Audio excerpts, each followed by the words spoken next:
Film is a medium that transports. All I have to do is pop myself in front of the TV to watch a movie, and I can just enjoy it, whatever place the film takes me to. Movies have always been an escape. It gives you a whole new world to be in. I have a rekindled love affair with movies.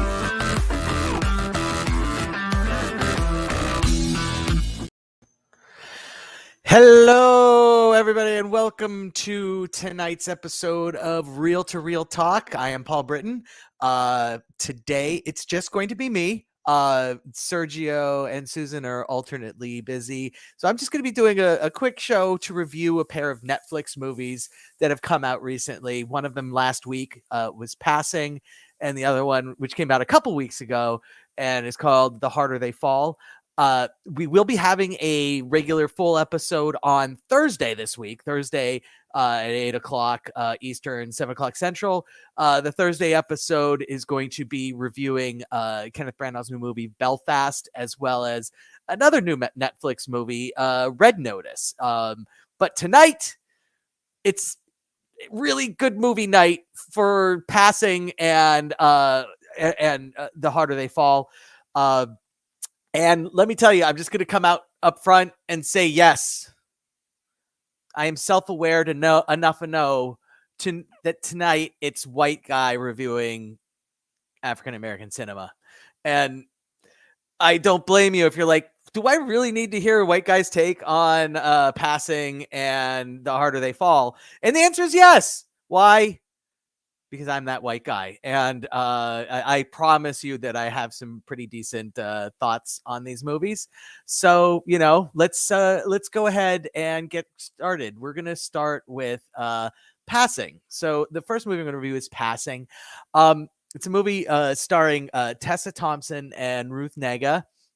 Takes place in early 1920s New York City.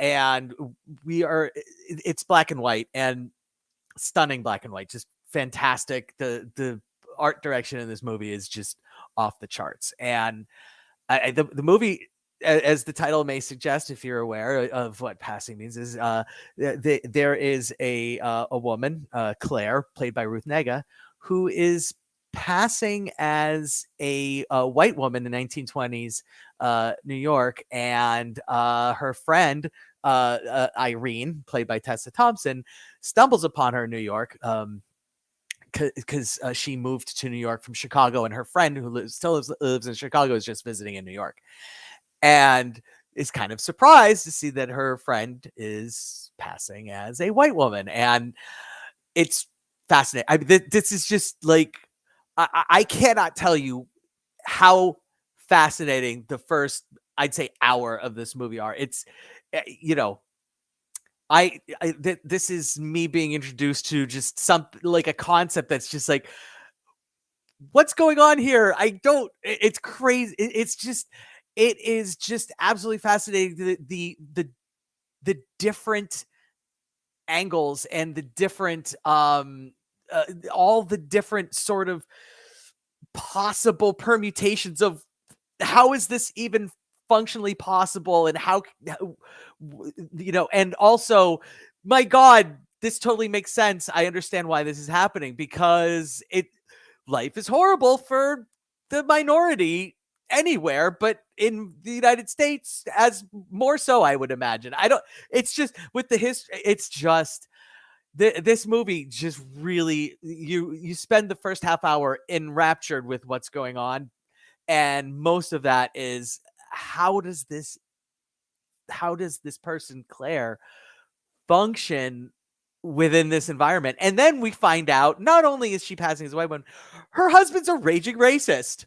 So there's that, and they have a daughter, and there's that. It's, man. And then what happens is Claire misses her old life and wants to start to re-ingratiate herself in with an African-American community, and she tries to accomplish this through Irene. And Claire is just this absolutely charismatic firebomb that just basically blows an entire hole in Irene's social life. And it takes on it goes from a macro to a micro of macro. How is this happening to a micro of like Tessa Thompson is awesome normally, and her character in this show, in this movie, is just really fascinating. It's a fascinating character. She's married to a doctor. Her husband has very open conversations with their two sons about, racism in New York City, racism in overall in the United States. And her husband have very serious conversations about moving to Brazil because, fuck this place. Why wouldn't you why wouldn't you rather be in Brazil if you were African American in the 1920s, or actually anywhere, anytime, I would imagine. But it's just, Blair is asking me, did I read The Human Stain? And I have not. Much like Susan, where if you ask, hey, have you seen the movie blah? If the question is, have I read the book blah? The answer is probably not. I'm not a big reader. I watch movies. That's what I do. And I watched Passing. And I will say, when the movie's dealing with the big picture stuff, I find it far more captivating than when it's dealing with the micro. And that's probably just might be a slightly perverse just feeling of, wow, how is this working, and what's going on, and how is this functional, and God, the society sucks. But then once you get to the micro, it's very much like, I mean, you really care for Irene, you really care for Tessa Thompson's character, and it's very uncomfortable to watch her social circles falling and imploding and crumbling down in upon her, and it's just very uncomfortable. It's an as the macro uncomfort becomes a micro uncomfort, and I honestly, as horrible and perverse as it sounds, I think I'm more comfortable with the macro uncomfort because I understand it. Whereas the micro uncomfort, it's just like, oof, how do you deal with that? How, because she's also trying to, she doesn't want to out her friend in any way, shape, or form, but it's, tough. Am I the character from Monty Python's Bookshop sketch? No, because I actually own copies of Stickwick Stapers and Farnaby Budge and A Sale of Two. No, never mind. I don't own that last one, but the other ones I do. So for Passing, I have to say it's an extremely well-made movie, and I found the subject matter absolutely captivating. I have seen a couple of reviews, and I don't, for some reason, it's not getting as big of reviews, but I'm giving it the 4 tacos plus guac. So here on Reel to Reel, we do tacos, we don't do stars. So, you could give it up to 5 tacos. And if you like it, you give it a little extra something, you give it the guac. A very solid 4 tacos plus guac for Passing. I really, really, really can't say enough about, 1, the performances, 2, the art direction is just off the charts, and 3, if you don't have a problem with interpersonal demons wreaking havoc on a person, then you might like the ending a little better than I'm only knocking it off a little bit for the ending. I forgot to mention the ending is, the very ending is the very ending I'm still trying to process. Something kind of, as you can imagine, things don't end well for the scenario that it is. The question is it appropriate for middle-aged kids? Yes, I would say it is, but in the sense that it's dealing with adult themes, but it deals with them in a very it doesn't deal with them in ways that would be inappropriate for middle-aged kids, but all of the themes are very adult, but I think it's accessible. So that would be, but the ending is, like, if somebody could watch it and just explain to me, this is actually what happened in the ending. I don't know if it's intentionally vague, but maybe it is. So that was my thoughts on Passing. The other movie that I watched on Netflix this week was, or actually, I watched it when it first came out. The Harder They Fall. The Harder They Fall. You may have heard this one. Heard some buzz on this one. I've seen quite a bit of buzz on my Facebook page about The Harder They Fall. It is a Western, starring a heavy majority African American cast.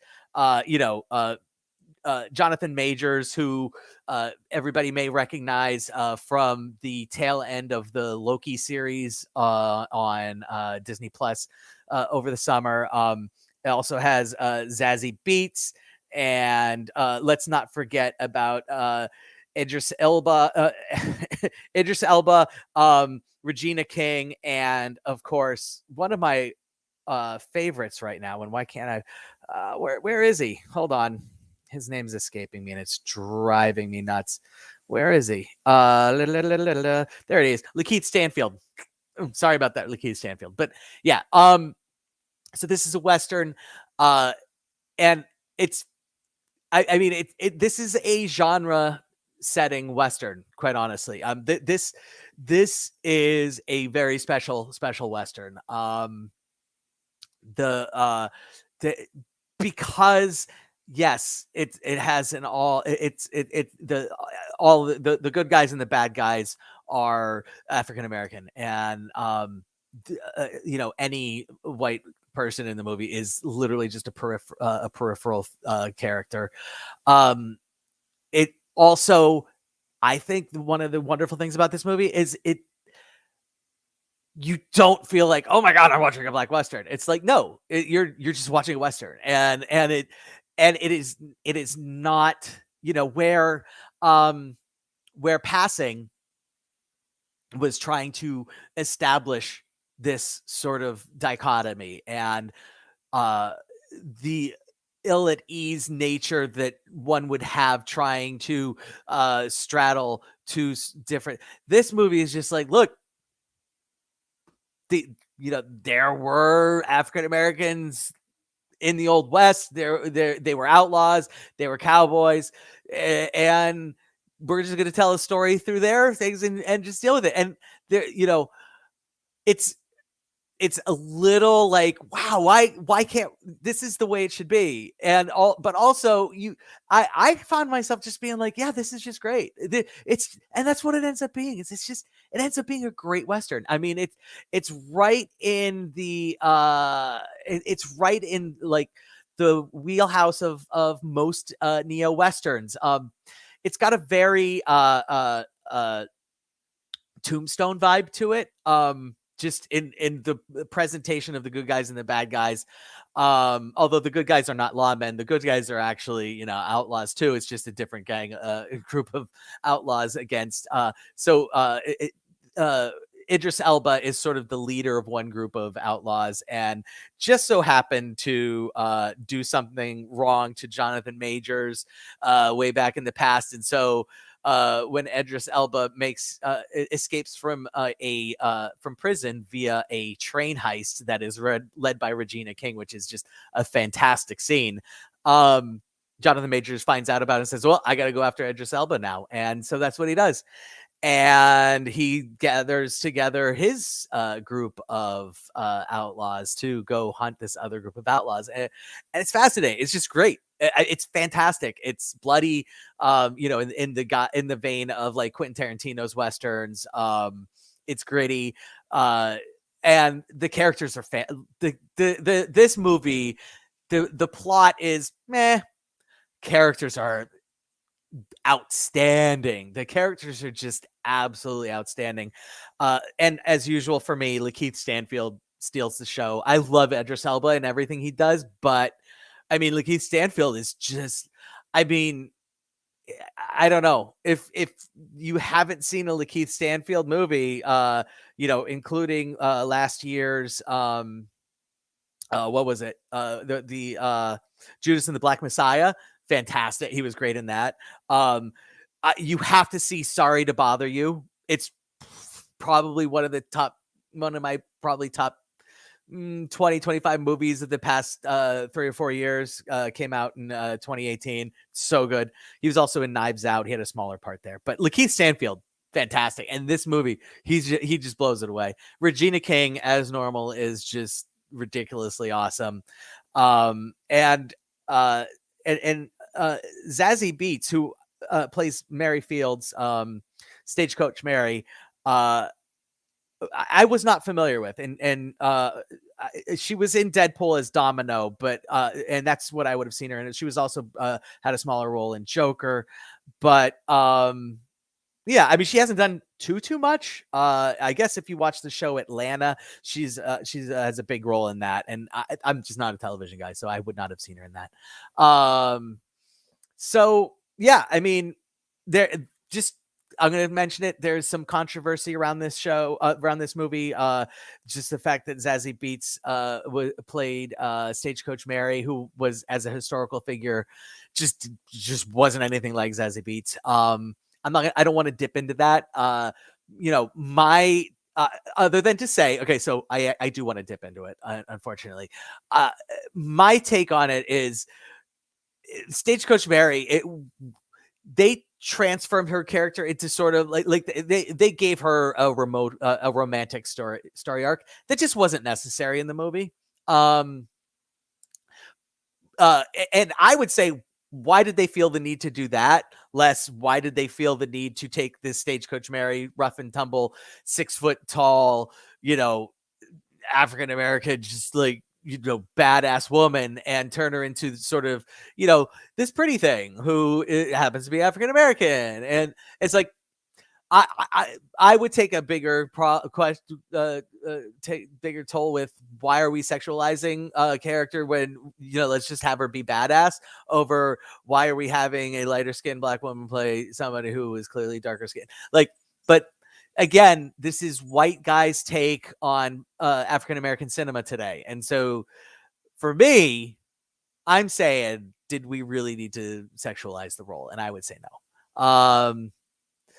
Everyone does deserve love, but that's an important thing. I don't know what that has to do with anything, but that's okay. But yeah, so The Harder They Fall. Let me go ahead and find my banner here for this. The Harder They Fall, as I mentioned, I loved the characters. Oh, there's one more scene I need to mention. Okay, so I did talk about how this movie, it's African American driven, and the white folk are side characters, which is great. But the best scene in the movie was when Jonathan Majors' gang has to go rob a bank, and they have to go rob a bank in a white town, and you have to watch this movie just for the robbing a bank in the white town, because it is such a, it's almost funny. I want to say it's funny, but also it's like, how painful, like the stark contrast of that scene from everything else that's going on in the movie. And it's just like completely appropriate and wonderful. And I loved it. It was my favorite scene. Now that I've done that, I will say this movie gets 4 tacos from me. Why? The reason is because I want to reiterate, I did feel like the story was good, but not like, oh my goodness, it's such a good story. It was a pretty standard Western, and as a pretty standard Western, it was just a pretty standard Western. But the characters are all absolutely fantastic. 4 tacos is good, folks. Like, just because it's 4 tacos doesn't mean I'm saying, oh, don't watch it. 100%. It's on Netflix. If you have Netflix, just put it in. If you like Westerns at all, fantastic. I can't recommend it enough. So, and that's it, man. Honestly, I was just coming in to do a couple movies, and hoping that I can talk people into coming out on Thursday. Check us out. 8:00. We're going to be looking at, we're going to have a larger group here, and we're going to be looking at Belfast from Kenneth Branagh, and we're going to be looking at The Red Notice. Holy cow, talking about going from some awesome African-American cinema to just purebred white folk cinema. That's okay. I mean, we can't all be winners. I am contractually obligated to remind everybody, go to our Facebook page, Real Talk, and give us a follow on Real to Real on Facebook. Be sure to check out our Instagram. Real to Real Talk on Instagram is awesome. Also, if you hope you're watching us here on YouTube, if you are, give us a follow. Please follow us on YouTube. You'll get the alerts when we're doing new episodes, even if it's just a little 20-minute job like I did tonight. And yeah, that's what we got. So Real Talk, gonna close it out like Sergio always does. You're awesome, you're amazing, and the world's a better place for because you're in it. I want to genuinely thank everyone for joining me tonight, and I hope you check out Passing and The Harder They Fall. Good night, everybody.